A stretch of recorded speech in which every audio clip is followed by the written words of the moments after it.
Have you ever wondered why some regions in a country are way more developed than others? Often, the roots of this inequality can be traced back to the colonial era. It wasn't an accident. It was a strategy. Colonial powers didn't develop countries uniformly. Instead, they focused on areas that served their interests, creating deep and lasting divisions. Let's break down how this happened.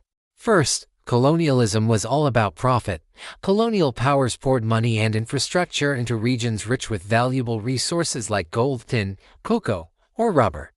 Think of it this way: if a region had something they wanted, it got railways, roads, and ports. If it didn't, it was largely ignored. This meant no modern schools, no hospitals, and no economic opportunities. This selective investment created a huge development gap right from the start. The infrastructure that was built wasn't for the benefit of the local people. Railways and roads didn't connect local markets or villages. Instead, they were designed for one purpose: extraction. They created direct lines from the mines and plantations to the coastal ports, so raw materials could be shipped out as quickly as possible. This created what you might call corridors of development, where a narrow strip of land prospered while the vast majority of the country remained underdeveloped and disconnected. Administrative centers were also strategically placed. Colonial governments set up their headquarters in politically convenient or economically important cities. These hubs attracted jobs, government services, and the best schools, leading to massive urban growth. Meanwhile, other regions were left on the sidelines, becoming administrative backwaters. This inequality was reinforced through education.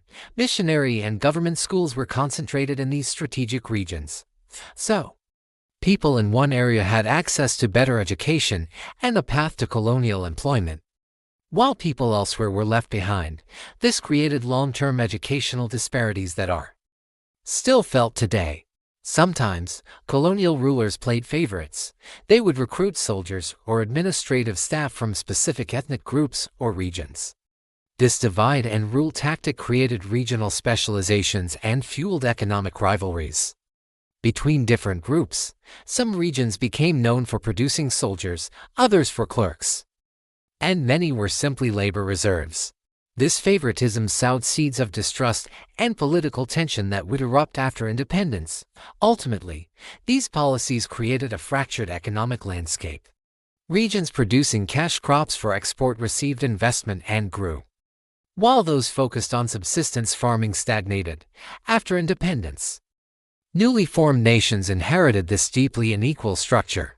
The consequences are still visible today in the form of persistent regional inequality, competition for resources, ethnic tensions, and even conflict.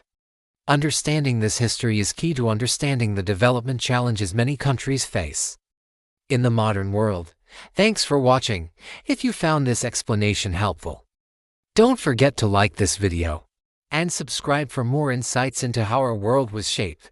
See you next time.